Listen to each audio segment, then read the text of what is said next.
Оройн төргийн эрхэм үзэгчдээ Монгол Улсын хөгжлийн ток шоу ярилцлага энэ удаад бид төрийн ордноос бэлтгэж байна. За тэгэхээр сүүлийн үед он солигдох мөч бас олон нийтийн анхаарлыг татсан улс төрийн нэг үйл явц бол улсын хурлын гишүүн бие даагч гишүүн гэж хэлэгдэх Ганбаатар за хөдөлмөрийн үндэсний намын гишүүнээр одоо эзэлсэн явдал байлаа. Тэгэхээр өнөөдөр бид улсын хурлын гишүүний одоо өрөөнд ирж за улс төр өнөөгөө үйл явцын талаар бас сонирхолтой ярилцлага өрнүүлэхээр бас бидний урилга хүлээж авсан танд талархлаа. Ингээд хамгийн ихэнд одоо хөдөлмөрийн үндэсний намд одоо эсэг болсон шалтгаан юу байваа гэж.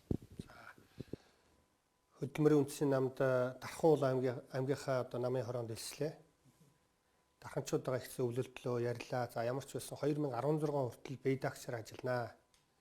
Монгол ардын нам бол ардчилсан намд бол орохгүй. Орчихгүй гэж хүмүүс их санаа зовж байсан. Ингээд одоо бие даагч хоёр гишүүнтэйгээ гуруулаа их сайхан хамтар зүтгэлээ. Энээс цааш бол одоо үр дүн гарах хэрэгтэй. Энээс цааш одоо улам том үр дүнгээ нэмэгдүүлэх хэрэгтэй байна. Ингээд хөдөлмөрийн үндэсний намд орох гол шалтгаан бол тэнд хөдөө аж ахуй газар тариаланг ажлын байрыг голчлоно гэдгээр нэгдүгээр зорилгоо болгосон. Хоёрдугаар гол зорилго нь уул уурхай баялагийг ард иргэдтэй хүртээмжтэйгээр ажлын байр бий болгох, ядуурлыг бууруулахад хөдөлмөрийн үндэсний нам гол чиглэлээ болгож ажиллана гэдгээ заасан байдаг. Ингээд улс орон уул уурхайн баялагаа ашигтай ажиллаад эхэлвэл засгийн газар цэвэр болно.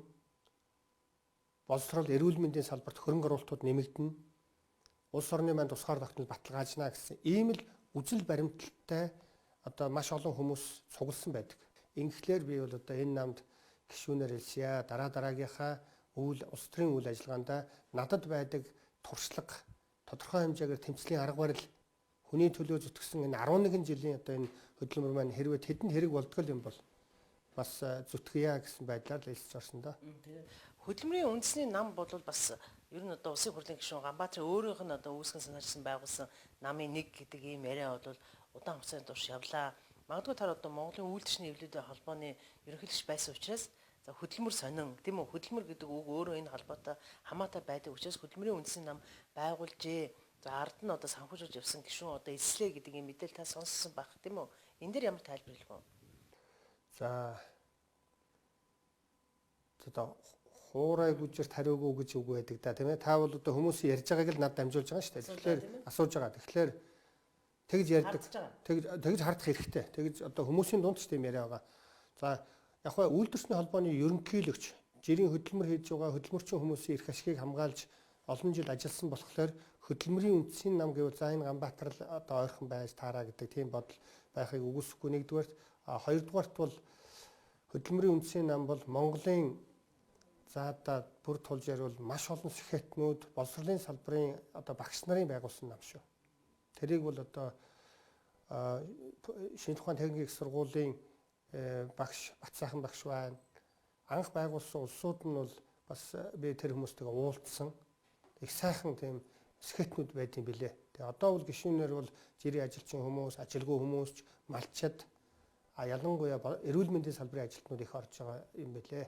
Тэгэхээр хөдөлмөрийн үндэсний намыг одоо гишүүнээр нисгэхдээ та нэг өдөр бодож байгаад бас нэг өдөр одоо нэг хүн ирж ятгаад илсэн гэвэл бас худлаа болох байх тийм ээ. Тэгэхээр энэ намыг одоо сонгох босон бас өөр нэг шалтгаан юу юм? Танд одоо илсэх боломж ирэх хөрж байгаа ардчилсан нам байна. За засаг хамтарч байгаа Монгол ардын хувьсгалт нам байна. За одоо олон жил ирэх барьсан гэдэг улс төрийн туршлагатай Монгол ардын нам байна. Хүсэл тавьж исэн биз дээ илсэн. Тавилгүй яах. Одоо дагяма хэдүүлээ одоо ингээд Монголын төлөө чин үндэ сэтгүүл зүйн салбарын ажилтнуудтайгаа би хамт зүтгэж байгаа шүү дээ. Та нартай л одоо тэмцлийнхаа зовлон жаргал бэрхшээлийг бүгдийг тайлбарлаж ойлгуулж ярьж ижил төмөндөө хурж төмнийхээ дэмжлэгийг авч ижил энэ олон жил улс төр хийсэн. Ямар нэгэн мөнгө төгрөггүйгээр шудраг сэтгүүл зүй, шудраг сэтгүүлчд байдаг гэдгийн баталгаа бол ерөөсөө л одоо Ганбаатар өнөөдрийг хүртэл ингээ гишүүн болоод ингээ зүтгээд байгаа. Өнөөдөрсөн та нарт ингээ урагдаад орж байна. Тэгэхээр Монгол ардын нам, ардчилсан нам байна уу? Одоо энэ өмнө одоо Монгол орныг өнөөдрийг хүртэл авчирсан энэ 25 жил Монголыг авчирсан энэ улсууд бол Монголыг үндсэндээ дампуурлын ирмэгт авчирсан. Үнэхээр санаа зовмоор. Ялангуяа энэ сүүлийн 4 жил бол бүр маш аюултай байдалд орж байна шүү дээ. Бүр санаа зовмоор байдалд орж байна. Тэгэхээр өнгөрсөн 25 жилийг шиг дахиад 25 жил үргэлжлэхгүй тулд шинэ хүмүүс байх ёстой. шинэ үжил бодол байх хэрэгтэй, шинэ бодлого, шинэ төлөвлөгөө байх хэрэгтэй, шинэ эрч хүч байх хэрэгтэй. Тэгэхгүй өнгөрсөн 25 жил Монголыг удирдах ирсэн хүмүүс дахиад 25 жил удирдана гэдэг бол Монгол улс өнөөдрийн 25 жилээ яг дахиад 25 жил давтана гэсэн үг. Тэгсэн тохиолдолд Монгол орн тэсэхгүй шүү дээ. Өнөөдөр чи маш энгийн юм боддоо.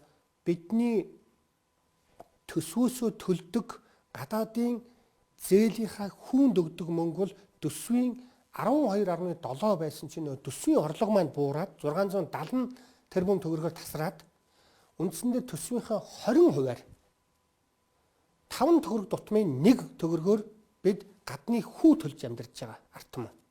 Зээлээс зээлийн хооронд амьдарч байна. Ирэх 16 он гэхэд одооны тооцоогоор бол бид төсвийнхаа 20-с илүү хувийг гадаадын хүүнд өгнө. Тэрний дараа жил 50 тэгээд 100% 17 онд өгөх магадaltaй байна гэдэг судалгаа гарцсан санаа зовоож байна. Энэ болгон дээр өөр бодлого, өөр хүмүүс гарч ирэхгүй бол хүн нөхөнд орцсон байгаагаа мэдхэл юм бол эхлээл нөх ухахаа зогсоо гэж байгаа шүү дээ. 25 жил бид байдгаараа л тэмцлээ, байдгаараа л мацлаа. Манангийн бүлэглэлүүд Монгол орны баялагийг ховс орж иддэг нийт ард иргэдэн зүгээр тэрэнд маш их бачуурж ингэж ядууралтай байна. Манай орон дэлхийн эдийн засгийн хөгжлийн хурдцаар гэж байгаа. Эдийн засгийн орлогынхоо хурдцаар бид 3-т явж байгаа. Бид Хятадаас илүү эдийн засгийн хурдцаараа хөгжиж байгаа. Өнгөрсөн 2 жил яг тооцох юм бол бид ер нь хөгжилгүй орнуудын жагсаалтыг 128-т зогсож байна гэдэг бол бид сүүлээс хэдхэн Африкийн орны өмнө зогсож байна гэсэн үг. Бид өртөө орны сүүлийн 10 орны 7-т явж байгаа. Энэ бол юу гэсэн үг вэ гэвэл засгийн газар улс төр өөрөө хэдхэн бүлэглэлүүдийн гарт орцсон, гадаадынхны захиалгатай хэдхэн бүлэглэлүүдийн гарт орцсон тэрний барьцаанаас гаргах нь бол бидний ажил гэж үзэж байна. Тэгэхээр та сая хэллээ шүү дээ. Яг одоо ингээ 25 жил удирдсан юу гэдэг Монгол Ардын нам, ард засгийн нам, за манангийн ч гэдэг ан маны засгийн газар шиг юм янз бүрээр тайлбарлаад манай хэвлийнхэн бичдэг. Тэгэхээр энэ засгийн газар одоо 2016 оны улсын хурлын шийдвэрлэх сонгуулиар хэрвээ ялах юм бол ахаал бах байдгаараа байх нэ гэдэг 5 хэсгийг сая хэллээ л дээ. Тэгвэл одоо яг оны өмнө одоо 2016 оны сонгуулийг явуулах одоо хуулийг улсын хурл батллаа. Тэгээ энэ хууль үнэхээр одоо шинэ нам, шинэ ирч хүч, шинэ хүн гарч боломжийг олгосон юм уу? Хүнд та нар маань ч мэдж байгаа. Одоо сэтгүүл зүйн салбарын ажилтнуудын шударга тэр ард иргэдийн дуу хоолойг хүргэдэг тэр зүйл хүртэл нэлээд нөлөөлсөн гэсэн тийм мэдээлүүд их явж байгаа. Зөвхөн миний байр суурь бол яг намын тухай болон улс төрийн сонгуулийн тухай болон ийм зүйлүүд рүү их бага ордог. Ялангуяа эрүүгийн хууль тогтоомжтой зүйлүүд дээр бол би шинжээч мэргэжилтнүүдээс асуудаг.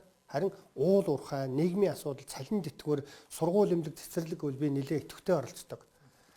Тэгэхээр энэ сонгуулийн хууль бол бие даагч гишүүдийн хувьд бол маш хүнд хууль болгосон.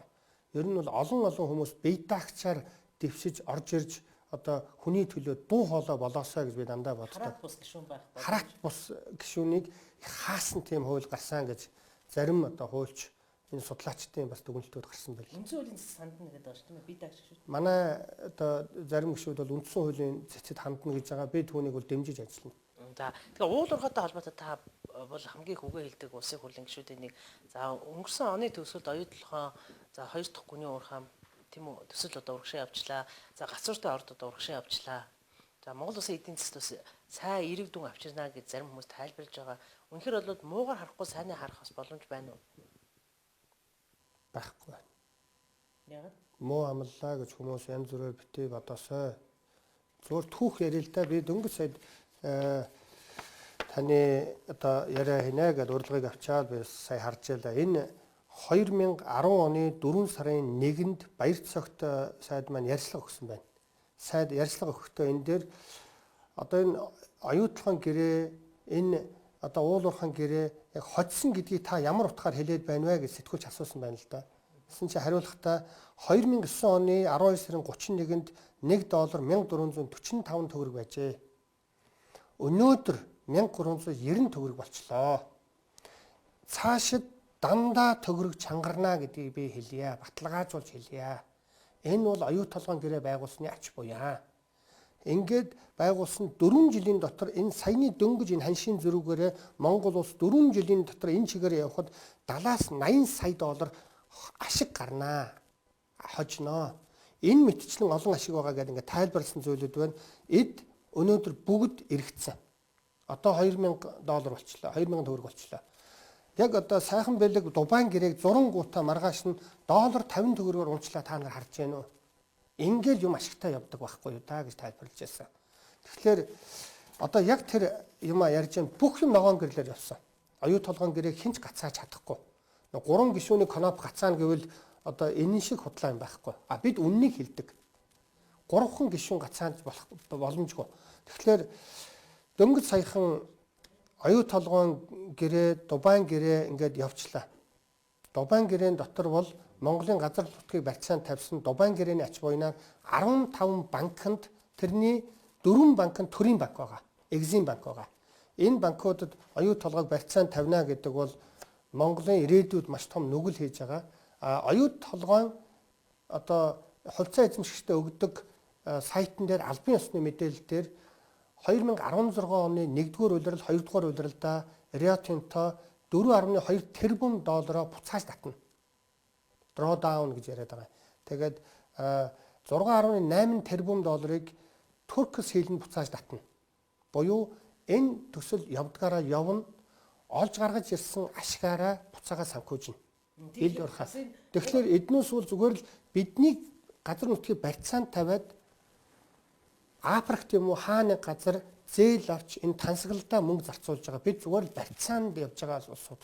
Тэгэхээр би бас яг уул уурхайтай холбоотой ингээд өнөөдөр яагаад одоо эргээр харж болохгүй мүү гэж асууж байгааг бол энэ одоо Ганбаатар гишүүнч гэдэг юм уу тийм ээ одоо би таагчаад за улсын хурлын зарим одоо уртнчтай хуулийг эсэргүүцдэг гишүүд дандаа одоо эсрэг байр суурь илэрхийлдэг. За энэ эдийн засгт одоо популизм нь өөрөө Монгол улсын эдийн засгийг сөхрүүлж байна гэдэг тайлбарыг эрх агчид хийдгээ. Тэгээ энтэй та санал нийлдэг. Үнэхээр та эдийн засгийг сөхрүүлэх одоо ямар одоо асуудлуудыг гаргаад байт юм бэ? Гэхдээ одоо Асуу шантаж хийгээд байдаг гэж ярьдэн шүү дээ. Шантаж хийдэг гэж. Та сонсон биз дээ? Хэрвээ шантаж хийсэн бол цагдаа, тагнуул, авилгалтай тэмцэх газар, прокурор, мөрдөн энэ бүгд тэдний талд ажиллаж байгаа. Энийгээ зүгээр бушуухан шантаж хийгээсэй гэж тэд мөрөөддөг баг. Тэрийг бушуухан шантаж хийж байгааг нь одоо арайт зохиож чадахгүй юм да тэднээс. Тэгээд шараад идчихин шүү дээ тэднээс чинь. Тим юм хүлээж байгаа. Бид цэвэрхний дээд цэвэрхэн байхгүй бол ийм хүчтэй дуу хоолойгоо гаргах боломжгүй. Нэгдүгээрт, хоёрдугаарт одоо сэтгүүлчтэй яриа хийж ийм юм болохгүй байна гэж хэлснийхаа төлөө эдийн засгийг сөхрүүлж байгаа бол эн чинь одоо супер хүчтэй хүн болж хувирна шүү дээ. Энэ бол тэд дандаа хариулдаггүй. Гуравдугаарт тэдэнд бүх юм нь явж байгаа. Оюу толгой 14 онд 2 тэрбум долларын орлого олсон. Монгол 67 сая доллар л өгсөн. Энэ бол задгаан мөнгө. 2015 онд одоо энэ оны эцсээр одоо гүйцэтгэл 1 сарын дунд одоо сүүлээр дүн гарна. 2.5 их тэрбум долларын орлого олсон. Ийм их орлого болоод бүх юм ном ёсороо яваад байхад Монгол яагаад өрнөөс гарахгүй одоо бидний өр 24 тэрбум доллар болчихвоо. 2009 онд оюу толгойн гэрээ байгуулж байхад бид өргүү байсан. 2004 онд оюу толгойн гэрээ байгуулж байхад бид 10,000 ажлын байр эхний жилдээ бий болно. Дотоодын нийт бүтээгдэхүүний 3/1 оюу толгойгоос нийлүүлнэ. Жид өдөр болгон 1 сая доллар орж ирнэ гэсэн. Энэ худлаа байна гэдгийг хэлсэн одоо орж ирэхгүй байна. Ард иргэдийн амьдралд энэ оюу толгой нөлөөлөхгүй байна л гэж хэлж байгаа. Хэдэн бүлэглэлийн улс төрчид оюу толгойд бараа бүтээгдэхүүнээ шахаж амьдарч байгаа. Тэдний улаан хамгаалагч бидэн лөө эдийн засгийг сөхрүүлээ гэж хэлдэг. Юм болохгүй байх шүү гэж мэдээлэл өгсөн хүнийг өнөөдөр буруутгах болохгүй шүү дээ. Тэгэхээр хамгийн сүүлд нэг мэдээлэл өгье л доо. Энэ Баярт согтын гар үсгтэй бичиг уржигдэр ирсэн байна. 12 оны 30-нд ирсэн байна надад. Одоо хэдхэн хоногийн өмнө 7 хоногийн өмнө ирсэн байна. 12 сарын 30-нд ирсэн байна. Он солигдох юм дээ. Уржигдэр над дээр ирж байгаа. За тэгээд энэ бичгэн дээр юу гэж бичсэн байна вэ гэвэл шүү дээ.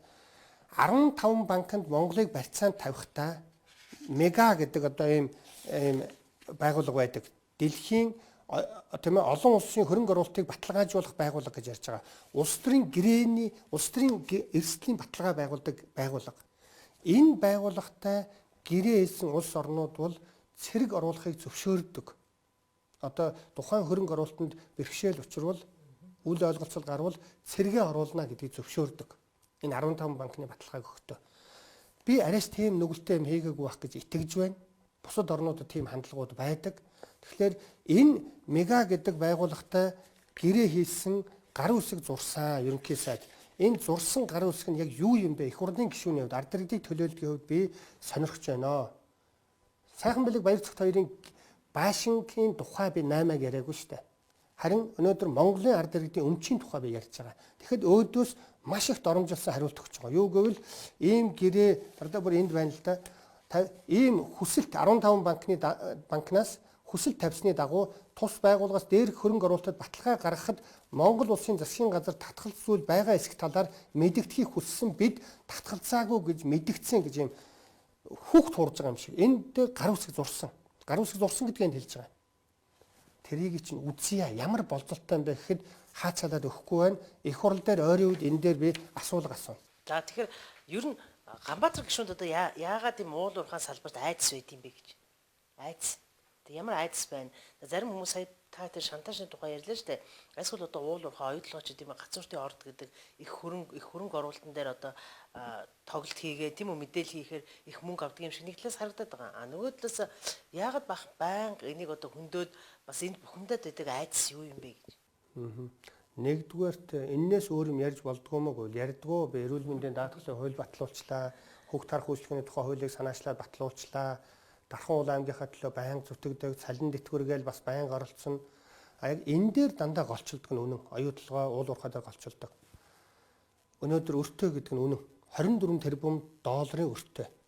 Бид энэ өрний хүүнд төсвөө тэр чигт нь өгөхөд 3 жилийн дараа өгнө. Улс орн маань тэр чигээрээ дампуурлаа зарлана. Эндээс би айдаг. Чиний миний энэ телевиз үзэж байгаа улсуудын хүүхдүүд одоо амьдарч байгаа бидний Монголоос илүү муухай Монголд амьдрах вэ гэдэг айдас надад байдаг. Энэ байдлаас гаргадаг гол гарах зам нь юу вэ гэвэл олон үйлдвэр барьж ажлын байр бий болгомоор байна, олон сургууль баримаар байна, цэцэрлэг баримаар байна, улс орны тусгаар тогтнол баталгаажмаар байна. Одоо өнөөдөр энэний төлөө яах юм бэ? Бидэнд мөнгө хэрэгтэй, орлого хэрэгтэй, өрнөөсөө гармаар байна. Тэрний төлөө яах вэ гэвэл малчтаас татвар авч гарах юм уу? Малчд өнөөдөр энэ уул уурхайгаас болж гол горих 3,000 нуур цөөрөн гол горих ширхчээд байна шүү дээ. Эннээс болж малчтын амьдрал хүндэрсэн. Өөрсдөө яа гэж байгаа. Энэ 8 нэрийн барааны дэлгүүрч гэдэг юм уу? Одоо энэ өнгөрсөн 4 жил бизнес эрхлэгчдийг үндсэндээ улс төрийн хавчилгаар үндсэндээ унагчлаа. Шудраг бизнес эрхлэгчид өнөөдөр хүндэрчлээ. Ажлын байр хүндэрчлээ. Энэ 8 нэрийн барааны дэлгүүрээс би татвар авч өнөөдөр улс орноо босгох юм уу? ГОК дангаараа өнгөрсөн 25 жил нуруунд дээр биднийг чирж ирсэн. ГОК оюу толгой 76 сая долларыг жилд түрээсийн төлбөр гэж өгч явахад одоо онцгой албан дотор түрээсийн төлбөр гэж өгч явахад ГОК 17.6% өгдөг. Үндсэндээ 500 гаруй сая доллар өгдөг. Тэгэхээр ГОК оюу толгоос 4 дахин жижиг шүү дээ. Тэгээд ГОК-ийн нуруу нь хугарах гэж байна. ГОК одоо хаалтын ажиллагаараа одоо ингээд 5 жилийн дараас орно. Тэрний дараа Монгол орн Туркмен шиг газар нутгаа зарах аюултай. Энд би айж байна. Ийм учраас оюу толгой дээр байнга ярьдаг. Та нар маань тийм ээ. Өнөөдөр сая би баахан бэрхшээл ярьлаа шүү дээ. Энэ бэрхшээл үүлний дээрээс тэнгэрээс гинт бууж ирээгүй.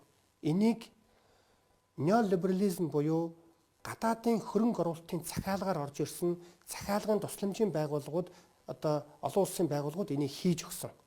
Энийг гадаадын үндэстэн тамсан корпорациудын гар хөл болсон манай чонтоо нийлсэн нохоо шиг хүмүүс засгийн газар дээр хуулийн хүрээнд оруулж хийж өгсөн. Энэ зүйлийг бид ярьж засахгүй бол бидний ирээдүй айцтай байна. Энэ аюултай байна. Би ерөөсөө улс төржөөгүй ярьж байна. Дандаа факт баримт ярьж байгаа. Ноён уул дээр 76 тонн алт ухна. Яг одоо 50 тонн ихний ээлжинд ухна, 26 тонныг Б зэрэглэлээр ухна гэж. Ноён уулаас ер нь яг хэдэн төгрөг төсөвт орж ирэх юм? Ноён уулаас үндсэндээ жигжид сайдын хэлснээр бол 56 тэрбум төгрөг л орж ирнэ гэж байгаа. Энэ нь бол нэг 700-800 кг алтч хүрэхгүй мөнгө. За би яг бүтнээр яри 1 тонн алт гээ. 76 тонн алтаар ухаад 200 сая долларын одоо цэвэр ашиг хийнэ гэж тооцож байгаа тэд. Үндсэндээ 5 тонн алт гэсэн үг. Тэрнээс 1 тонн алт хүрэхгүй алтыг Монголд өгнө. Бусдын тэд бүгдийг авна. 76 тонн алт нь цаашаага ингээд дандаа нэмэгддэг уул уурхай дээр бол 100-аад гаруй тонн алт болох байх. За хамаагүй 76 гараа. Тэгэхэд нэг амыг бороо голд гэдэг амыг ухаад замаа тавьчихсан. Экскаваторуудаа хуцсан, кампусаа барьцсан, тэр дотор бариа барьцсан, гуанзаа барьцсан. Одоо тэдэнд зардал гэж байхгүй. Одоо яг нөгөө амын л ухах гэж байгаа. Энд зардал байхгүй. Тэгэхэд 76 тонн алтнаас 71 тонн алтаар зардлаа гаргана гэж бичиж байгаа. Үлдсэн 5 тонн алтныхаа 20% буюу 1 тонн алтыг Монголд өгнө гэж байгаа. 5 тонн алт нь ашиг байх нь л дээ. Ингэж Монголын ард түмнийг хуурж болохгүй нэгдүгээрт. Олон Монголын үндэсний алтны компаниудаа энэ боломжийг өг. Хоёрдугаарт. Миний энэ ярьж байгаа зүйлүүдээр буруу байвал би хариуцлага үүрэн шүү дээ. Энэ дандаа тоо баримт би ярьж байна. Хоёрдугаарт цянид ашиглаж энэ алтыг ухна. Энэ мөнгө цэвдэг гисэн. Тэр одоо булш бунхны тэр өвөг дээдсийн бунхны хөнд нь 3 зүйл гарч ирж байна. Эндээс 5 том гол урсдаг. Би томуудыг ярьж байна. Хараа ерөө гол урсдаг. Энэ ноён уулаас их авдаг. Энэ хоёр дээр цянидын хор ороход шууд Монголын нийт газар тариалангийн бүс нутаг Монголын нийт гурил цянидтай болно. Монголчууд өргүү болно гэсэн үг. Монгол өсөхгүй болно гэсэн үг. Энэ дээр эрдэмтдийн яг ингэхгүй гэсэн баталгаа гаргаад өгөөч гэхэд өнөөдөр их хурл дээр хэн ч оруулж ирч чадахгүй. Тэгээ яг тэгвэл их хурлын одоо олонх нь тийм үү яг бас газар ордог эдийн засгийн хэрэглэнд орохыг дэмжсэн бол гэж манай үзэгчид асуух байх.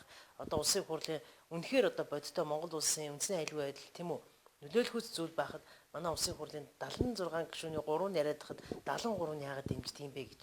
За нэгдүгээр сэлэнг дархны гишүүд энэ дээр зүгээр үлсгэлэн зарлал нь эсвэл одоо яаж боож өгөх шийдэмс олох ёстой юу тэмцэх ёстой улсууд. Хоёрдугаарт улсын их хурл биеэ үнэлэгчдийн цуглуулга болцсон байна гэж би санаа зовж байна. Жон Казаков гэж тэр одоо Синтеро Голдын компани эзэн олон жилийн өмнө их хуралд бид нөлөөлнө гэсэн маягтай юм ярьж байсан. Энд би айцтай байна. Энэ дээр би тэмцэн. Энэ дээр одоо тэд бүгдөө үндэсний компанида ядаж өгөөч энийг. Яагаад гадны компанид өгöd байгаа юм бэ гэд худалдагдсан байлгүй гэж одоо бодогдохоор. Хоёрдугаарт би түрүүн таны асуултанд дутуу хариулсан нэг юм байна. Популист гэж дандаа хэлдгээ та нар ингээ гацаадаг зогсоодог гэж байгаа. Тий, эдийн засгийг зогсоод эдийн засаг бүх юм номороо явж байгаа гэдэг түрүү хэллээ. Оюутлогоо гिचэн л одоо 2 тэрбум долларын орлого гэдэг бол 4 их 80 төгрөг. Улсаас зогссон юм шиг харагддаг тий. Зогссон юм шиг мэдээлэл тараадаг.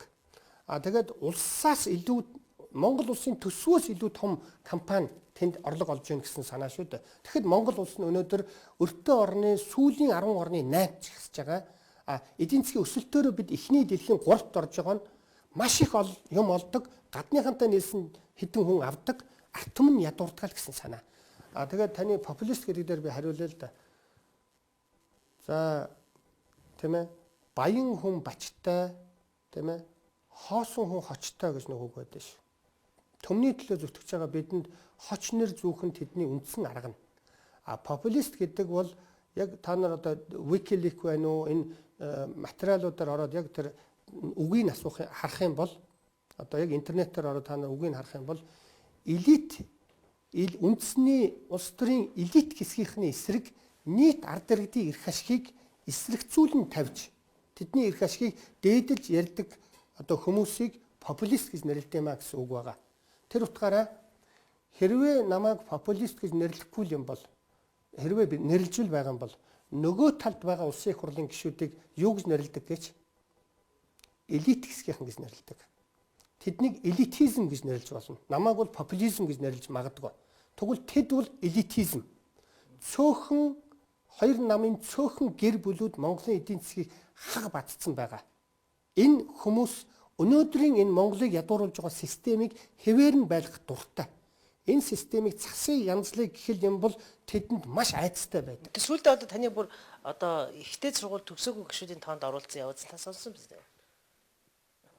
Яг вэ хэрвээ би ийм тэмцэл хийгээгүй бол ийм юм ярихгүй. Тэгэхээр Лондонд очиод би боловсрол эзэмшихийн төлөө байдаг тэнхээгээр зүтгэсэн аяг тавг угаасан. Яг л одоо нөгөө хэлний курст очиод хүн сурдаг шиг. Тэгээ би Монголдо ирээд эдийн засгийн боловсрол эзэмшиж авсан өөрөө эдийн засгийн боловсролтой энийг авилгалтай тэмцэх газраар 29-нд байна уу надад тодорхойлт ирсэн. Та бол эдийн засгийн боловсролтой дээд мэргэжилтэй. Би өөрөө одоо шүтээсийн докторантурт сурж байгаа. Яг одоо зах зээлийн 90-ад оны тэр яг 88 онд би 10 төгссөн. Хэцүү хүнд үед би Германы инженерийн бэлтгэл сурж байсан. Одоо 10 гайгүй төгссөн байлгүй. Тэгээд тэрийг би төгсч чадаагүй. Тэрний дараа Полин дээд сургуулийн геодезийн ангид би сурж байсан. Тэрийг одоо би нэг жоохон хугацаа үлдсэн байсан төгсчихгүй яваа гэж их боддог. Тэрний дараа Англид очиж боловсрол эзэмших гэж баахан зүтгэсэн. Би коллежид сурсан. Төгсч чадаагүй. Би амьдралын төлөө өөрөө ажиллаж байсан. Надад ямар нэгэн тийм тусгай тийм одоо засгийн газрын тэтгэлэг олдоогүй. Тэгэхдээ би санхуд багшилж байсан, удирдлагын их танд багшилж байсан, үйлдвэрчний холбооны ерөнхийлөгчөөр ингээд нэр дэвшгээд явж байсан, 12 онд сонгуульд явж байсан. Би өөрөө эдийн засгийн мэргэжилтэй. Тэр одоо эдийн засгийн мастрын цол авсан тэр диплом хэрвээ манайд ирвэл үзүүлж болно. Би зүгээр сайхан бэлэх бол чи комсомол төгссөн шүү дээ. Чиний сургууль гэдгүүн шүү дээ гэж би хизээч ярьж болохгүй. Хувь хүн рүү ярьж болохгүй. Миний боловсролын төвшөнд би Монголын жирийн нэг гишүүн. Жирийн нэг одоо иргэн, сэхэтэн. Тэн дээр бол авилгалтай тэмцэх газрын тодорхойлтыг та нар үзэж болно. Ойрын үед би мэрэгжлийн хяналтын газар боловсролын яамны тодорхойлтыг бас гаргана гэж бодож байгаа. За 2016 онд одоо хөдөлмөрийн үндэсний намд одоо элсэн тухай бид яриагаа эхлүүлсэн тийм үү? Одоо яг энэ намдаа та ерөнөөс яаж одоо энэ намынхантайгаа ажиллая гэдэг ийм зорилт тавьж байна вэ? За зарим хүмүүс одоо улсын хурлын гишүүн хүн хөдөлмөрийн үндэсний намд элсэн юм чинь дарганд болох байх гэж хараад шиг байгаа. За зарим хүмүүс бол өшөө би даагч гишүүд ч юм уу өөр намаас гишүүд уруулж магадгүй зовынгаас ахуулаад гээд нэг мэдээлэл засаад байна. Одоо ер нь та хөдөлмөрийн үндэсний намд элсэг болсон. Одоо цаашдаа энэ намаа ер нь ямар чиг шугамтай хамт намынхаа гишүүтэй явна гэсэн бодол байгаа. За хөдөлмөрийн үндэсний нам бол энэ манангаас ялгаатай нь дээр нь хідэн бүлэглэлүүд шийдвэрээ гаргах чад доошоо тулгадаг намын гишүүд болон дэмжигчтэй сонгуульд бол ашигладаг өөрийнхөө эрх мэдлийг баталгаажуул тогтоохын төлөө ашигладаг нэг юм хэрэгсэл гэж байж болохгүй. Энийний эсрэг бид гарч ирж байгаа. Өөрөөр хэлбэл хөдөлмөрийн үндэсний намд надад их одоо хүндэтгэлтэй би их баярлж авч байгаа нэг зүйл нь бол гишүүд дэмжигчид шийдвэрээ гаргана түүнийг бол намын дээд удирдлагууд нь хэрэгжүүлдэг.